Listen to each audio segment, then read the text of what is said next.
Hi, this is Laura Chappell, and welcome to this video on deep space networking traffic analysis. In this video, I'm going to show you how I open up a trace file inside of Wireshark and begin the process of customizing Wireshark for deep space networking traffic analysis. And we'll go through and learn about the bundle protocol, and we'll learn about the TCP convergence layer. So let's go over to Wireshark and get started. In Wireshark, I've opened up the trace file depicting the deep space networking traffic. Now, we're talking about delay and disruption tolerant networking here, or DTN, we simply refer to it as. And in this scenario, we have a host that is sending a bundle of data in bundle segments to another host to be relayed to a third host. So let's see what we have in this trace file. First of all, we have some traffic that doesn't have anything to do with our DTN communications. It's this OSPF traffic. So I'm going to get that out of the way. Now, what we're left with are some interesting packets here. First of all, these top packets that you see, they're UDP packets. They're kind of sprinkled throughout the trace file. If you were to select one of those packets and look down in the packet bytes window, what you would see is in the data portion, it appears that we have a host that is announcing its DTN endpoint ID. So 10.0.0.1 is announcing that its endpoint ID is N1, kind of like its name. On the second packet there, we have 10.0.0.2 announcing its endpoint ID as N2, and the next packet 10.0.0.3 announcing its endpoint ID as N3. All right, that information right there is very interesting, but it's not a data transfer process. That is just an announcement. What we're interested in are the TCP CL packets. So frame number 7 there is the first time we see a TCP convergence layer packet. And this is just a keep alive. By looking at these keep alives, we can get a general idea of which hosts can see which hosts. So in frame number 7, we have 10.0.0.3 sending a keep alive to .4. In the next packet, we have .1 sending a keep alive to 3. In packet 9, we have 3 sending a keep alive to 1. And then in a little bit further on, we see in packet 19, we have .2 sending a keep alive to 4. All right, we can build a picture from this. This is what we know so far. It appears that we have 4 hosts. And based on the keep alives, we can see which hosts are talking to which hosts. So we can see based on the keep alive that .1 can see .02, .2 can see 4, 4 can see 3, 3 can see 1, but we don't see any keep alives going between .1 and .4. We don't see any keep alives between .2 and .3. So perhaps we have something in the way between those two hosts. It could be something like a planet. So here I have a picture, one of the various pictures of Venus with a color filter on it. Now let's go back to the trace file. So let's take a look at when data actually begins to be sent here. We see an awful lot of those endpoint ID announcements, and we see a bunch of keep alives, and we see some acknowledgments for those keep alives. When we get down to frame number 57, that's the first time we see a larger length frame that probably has some data in it. So let's create a profile in Wireshark, and we'll begin the customization process to help us analyze deep space networking traffic. So in the bottom right hand corner on the status bar in Wireshark, it says Profile Default. I'm going to right mouse click on that column there on the bottom and say New. And I'm going to name this profile DTN Example. And I'll say OK. Now Wireshark takes me back to the default settings for profiles, and this font is way too small. There's no way I'll be able to see that. So I'm going to zoom in here using the enlarge button on the main toolbar, until I get to a font size that I like. Now, with all of my profiles, I always add one special column. I like to have it up with all the work that I do analyzing traffic. And that column is one that will tell me the conversation numbers in the trace file. Wireshark numbers all the UDP conversations and it numbers all the TCP conversations. It starts numbering each of them at 0, and they are exclusive of each other. I'm going to go into the very first packet in here, and inside the UDP header, there is a field called the stream index field. And I want to add this as a column. To add a field as a column, you simply right mouse click on that field and say apply as column. I'm going to right mouse click on that column heading and choose to align center for the contents of that column. Now we've started creating this great column, but we're not quite finished yet because our TCP traffic is not showing up with a stream index number. We've only told Wireshark to add a stream index column for UDP.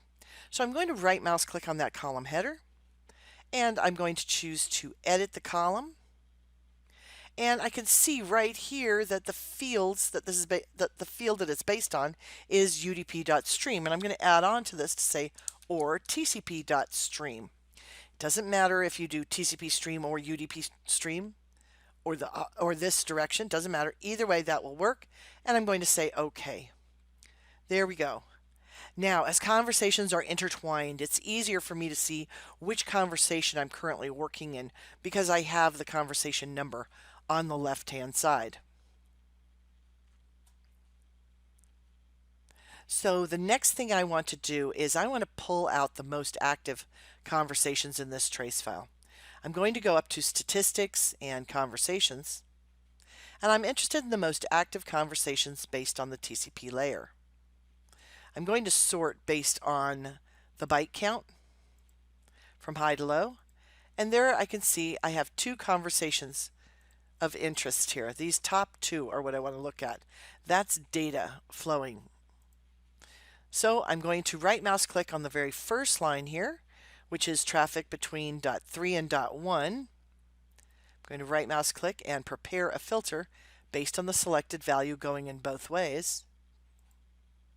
And then I'm going to go to the second line, and I'm going to right mouse click, prepare a filter, and this time I'm going to say or selected, going in both directions. Wireshark builds the filter for me in the background, and I can see exactly what this filter is based on, the IP addresses that it's based on, and I'll go ahead and I'll just apply that filter now. So I have 2 conversations, the top 2 conversations showing in this trace file. I'm going to go to File, and I'm going to save this as a separate trace file now, just these 2 conversations. I'll go to File, Export Specified Packets, and I'm going to call this DTN Example. Now I'm going to open up that trace file called DTN Example because by default Wireshark only saves the filtered packets. So here we go. Now we have some keep alive segments. Let's take a look down in the packet details window. Here we can see we have an Ethernet header, an IP header, a TCP header, and then after the TCP header we have the DTN TCP Convergence Layer Protocol, or TCP-CL. It has its own header, and for keep alives all we have is this single little field here saying that it is a keep alive. I want my keep alives to kind of melt into the background here, so I'm going to set up a coloring rule to change the way these show up in the packet list pane so they kind of melt away. I also don't need my capture filter anymore. So in the detail window I'm going to right mouse click on this keep alive packet, and I'm going to colorize this with a filter and create a new coloring rule. There's the syntax put in there for this coloring rule, and I'm just going to call it TCP-CL keep alive. On the bottom of this coloring rules window I'm going to click the background button, and I'm going to change the background color to sort of a kind of a washed out grayish color, let's say. I'll click OK and OK. Now those keep alives have their own background color of this gray showing up.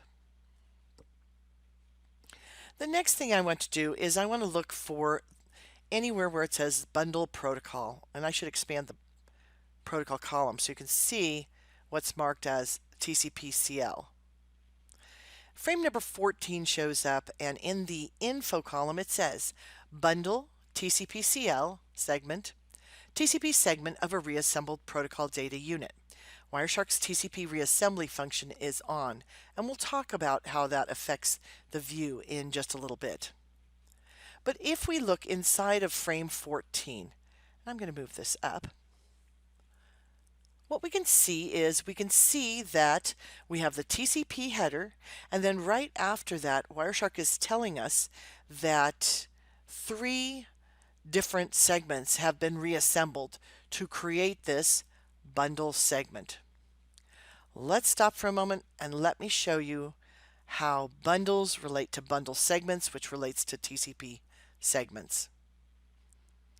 So the bundle protocol is essentially an application, and you would have some other application that uses it. So let's say you wanted to do FTP across the galaxy. You could do that. You would type in your FTP commands, but that command would go through the bundle protocol to transfer data. So we would have a bundle here of data, and bundles need to be transferred around. It could be scientific information, it could be video, it could be pictures of the surface of a planet or something like that. Doesn't matter. You have this big bundle of data. And the bundle protocol is a store and forward protocol. Again, it's covered in RFC 5050 if you want to go look up some information about this. But when a bundle of data is going to a target system, it can be split up into bundle segments. And that is what we see in this trace file. In this trace file, the bundle that is being transferred from the first host to the relay has split the bundle up into 4 different segments. When we look at it on the cabling system, it's really strange because we're so used to an application sending down a certain amount of data, and then the TCP segments go all the way to the end of the data and stop. That's not the way it's done with the bundle protocol. A TCP segment may have some data from bundle segment A, and it may have some data from bundle segment B inside of it. So you can see that if this first bundle segment is going across the network, it's got a TCP segment, another TCP segment, and then part of the third TCP segment is part of segment A. And then bundle segment B goes out, but part of bundle segment B is sitting in the third TCP segment here. And then we have a TCP segment devoted to bundle segment B, another one, and then we only needed part of another TCP segment. But why stop the TCP segment and create a new one? Nope. We will have bundle segment C, and it starts in the middle of a TCP segment. Literally, you will see a header inside of this segment right here, indicating that this new bundle is coming up. Same thing with the final bundle segment. There will be a header right at the beginning of this bundle segment saying that this is the start of a new set. So let's go take a look at these bundle segments as they show up, delivered by TCP segments. So in the info column, we see on frame number 14, it says bundle TCP/CL segment. And when we click on it, we have an indication here of which packets were required to put together this first bundle segment. Frame number 11, frame 13, and frame 14. And the numbers in parentheses are how much data fits into this bundle segment. Now we can also see below this, this is the TCP convergence header. And unlike the TCP/CL keep alive, there are more fields. There are a total of 4 fields in this TCP convergence header. So we have the packet type field. So this is data. Then we have, this is indented, so don't get stuck on this. These are not new fields. This is the summary line for these 2 below. There is one bit that would indicate if this is the start of the entire bundle, and there's another bit that indicates if this would be the last packet of the entire bundle.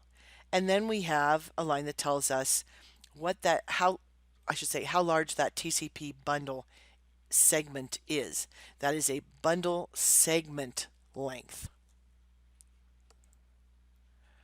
So let's do some customization of Wireshark based on these fields. Number one, I want to take the packet type field, and I'm going to right mouse click on this and apply this as a column. There we go. It's easy now to see the difference between keep lives there and where data packets are. And then I also want to do the same thing for segment contains start of bundle. I'm going to right mouse click here, and this is the start of bundle packet, so I'm going to apply this as a column, and we can see that it's true. I'm going to center align that.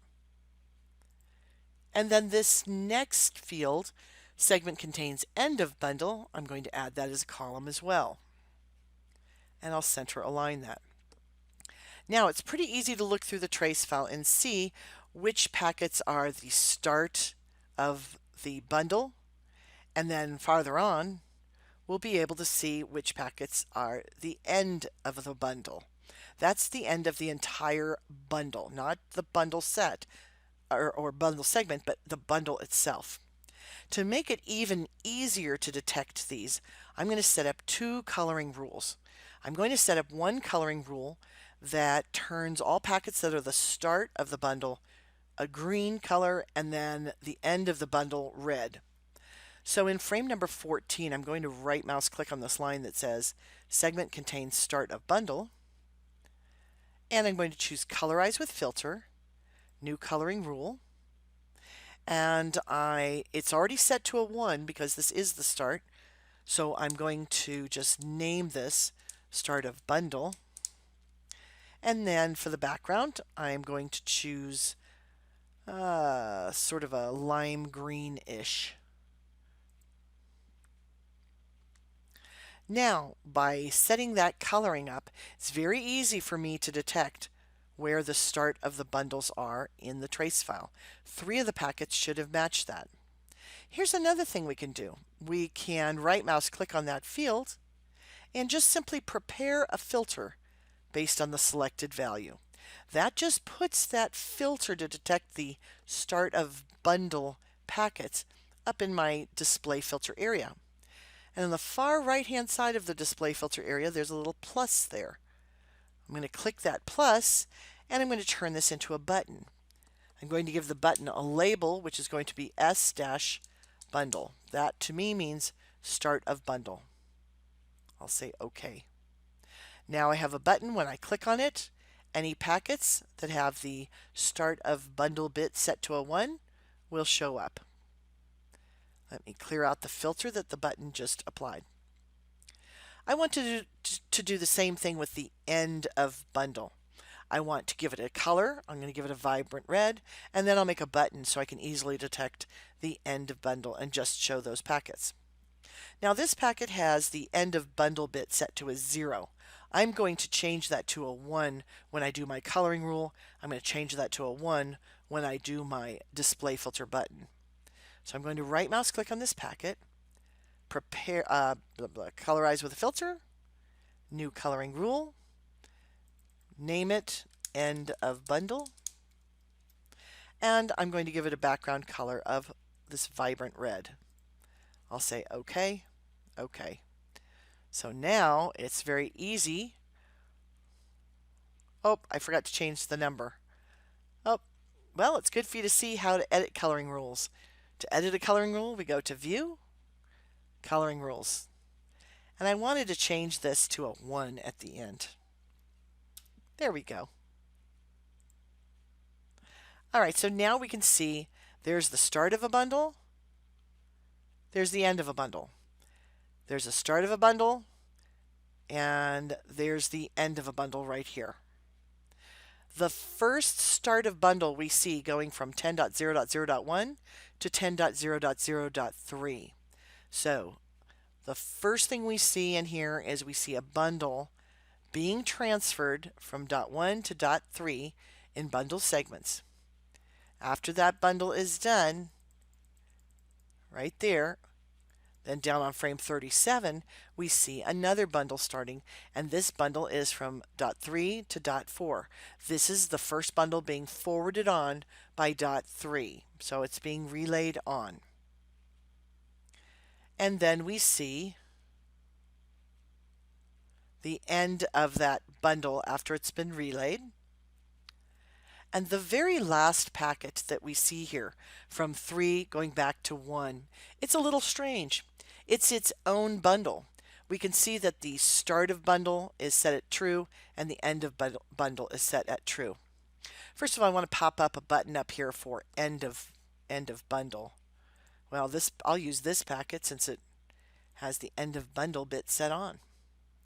I'm going to go inside the TCP convergence layer here, right mouse click, just going to prepare it as a filter based on the selected value. There it is. That's what I want to build the button on. So I'm going to click plus and give it a name.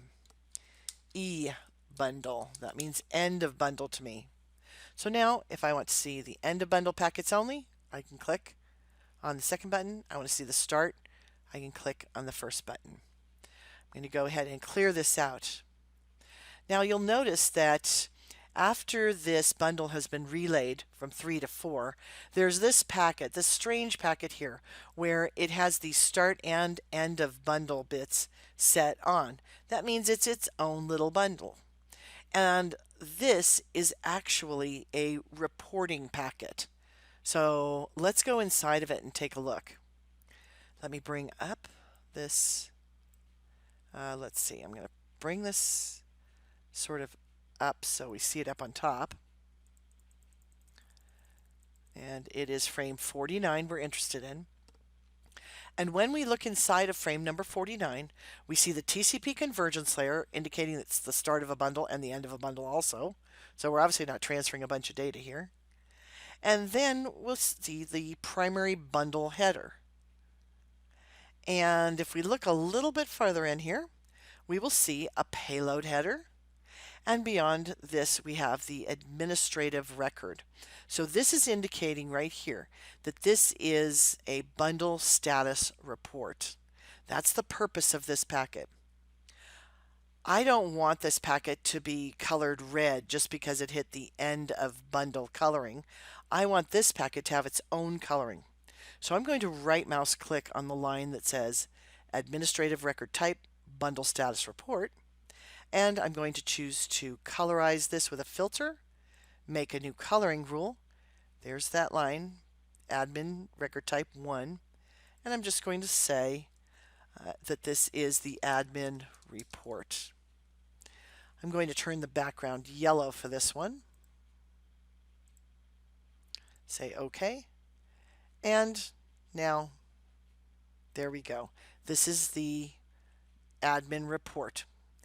And that admin report is being sent from dot 3 to dot 1 to say that I successfully delivered the bundle on for you. So now let's go up and just take a look at some of the packets in here and how this works. In frame number 14, Wireshark says this is a bundle segment. And sure enough, if we look inside, we can see the data packets that were required to make up this bundle segment. Packet 11, packet 13, and packet 14, and we can see the amount of data in each of those segments to make up, in each of those TCP segments to make up this bundle segment.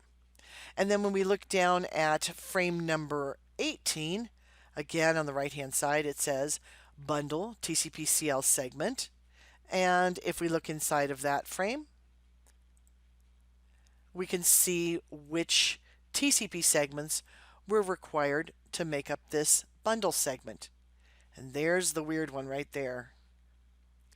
So some of the data that's in packet number 14 is part of bundle segment A, whereas some of the data in packet 14 is part of bundle segment B, the second bundle segment. It's very interesting. It's a bit of a different protocol. And if we keep looking down here, in frame number 26, Frame number 26 is listed here as bundle TCP CL segment.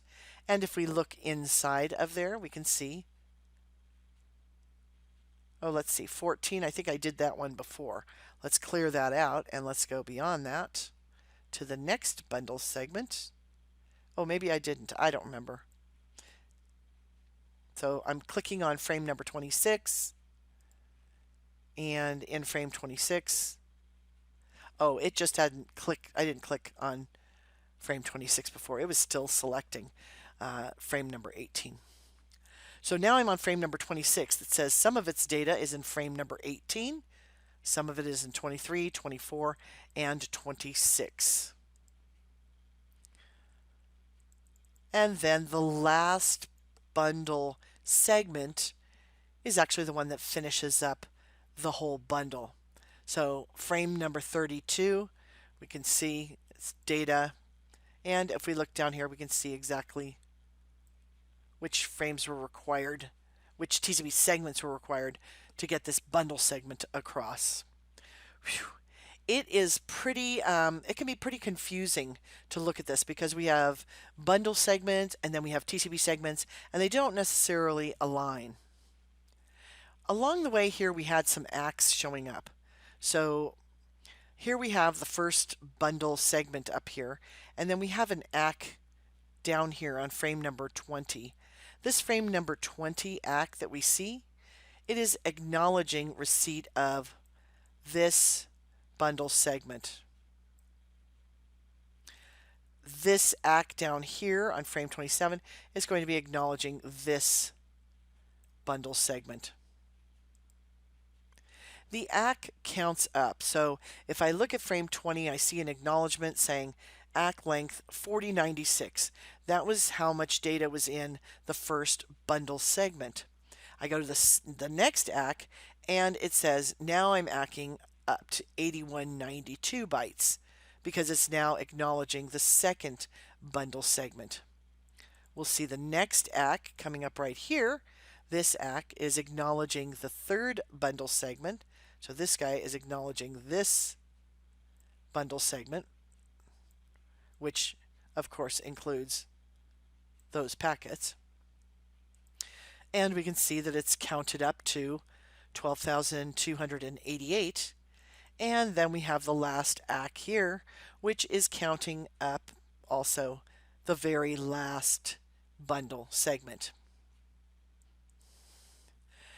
It can be sort of confusing to see what's happening when, especially when we have Wireshark's reassembly feature built into it. But what I did was I made a little TCP spreadsheet that goes through what's happening here. We have bundle segment 1, or A, bundle segment B, bundle segment C, bundle segment D there. And these are the frames required and the amount of data in each of those frames. And we add the data up in the bundle segment. We subtract 3 for the TCP convergence layer overhead, and that leaves us with the actual segment of data, the amount of data in there. Same thing here on the second one. It required 4 packets to get this across. Subtract the TCP CL overhead, and we're at 4096 here. Another 4096 bundle segment, and then the last one isn't quite as long.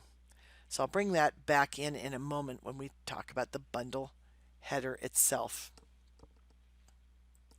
So all of that was the bundle being transferred from 10.0.0.1 to 10.0.0.3, and then all of a sudden we see 10.0.0.3 transferring this data over to 10.0.0.4. And the same thing, we have data, data, data, data. Interestingly enough, we have some ACKs that show up later, but for something else. So when we look at this, let's reassemble what is being transferred across this network as this bundle is being relayed. We can go into any one of these stream 1 packets and just right mouse click on the frame in the packet list pane and select follow TCP stream. This is the data that is being transferred by this bundle. At the top of this bundle, you have these @ signs, and those are keep alives. So when you click on those, you can click and that Wireshark will take you to the keep alive packets in the background. What is following that immediately, the next 3 bytes, is actually the TCP convergence layer for the very first bundle. After that, we have a bundle header. And after that, this is all the bundle header. And then after that, we have the payload header. So when we look at our segments going across, we have a bundle header that is applied only on the first bundle segment. Every single one of these bundle segments, though, starts with a TCP convergence layer header.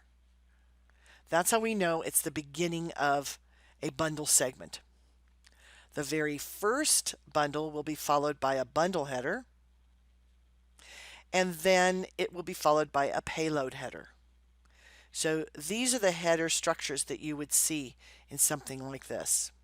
We need to have that TCP CL header in there because that provides us with the interface between TCP and the bundle protocol. It's kind of the shim between the two of them. In this slide, I'm showing you the amount of data that is carried in each one of these TCP segments. And when we add those up, these are the payload values. And when you look at the ACKs, we just count up from 4096, then we count up from there until we get to our final value. Let me just finish up by taking you into the bundle header for a moment. We're going to go all the way down here to, let's pull frame number 32. This is the last frame of the bundle after it has been forwarded to, oh wait, nope. Nope, that's not the one I want. I want to go up to the first, hang on, I've got a filter on there, no wonder. So let's go to, it doesn't matter which one of the red packets we go to. They'll basically have this very similar information in them. I'm going to go to this frame 46, let's say. That is the final packet of the bundle after it's been forwarded to 10.0.0.4. And let's go into the bundle header. And let me bring the bundle header up in that top window. There we go. There are some strange things about the bundle header here. Like, for example, one of the big things that catches people is that this bundle header length field does not include the whole entire bundle header. It includes only the fields that follow the bundle header length field. So the bundle header is actually 49 bytes. And then the payload header is another 4 bytes. So this packet is telling me the last packet of each of the bundle segments. And then I can see down here, this is the amount of payload. Now this is different than the final ACK. So if I come up here, and let me just show you what I'm talking about here. This ACK right here that we saw, this ACK says that the amount of payload is 15,272 bytes. Sure enough, that's what it is if we add up all of the payload from each of the bundle segments. But when we look inside of a bundle header to see how much payload it thinks has crossed the network, it's giving us a different value. It's giving us 15,219. And the way it gets there is we have to subtract out the 49 bytes from the bundle header plus the 4 bytes of the payload header.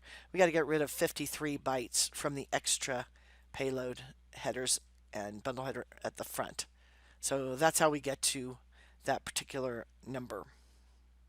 So I've shown you how we can add columns. I've shown you how we can add buttons into Wireshark, and I've shown you how we can add coloring rules into Wireshark to make analyzing the bundle protocol and the TCP convergence layer protocol a little bit easier.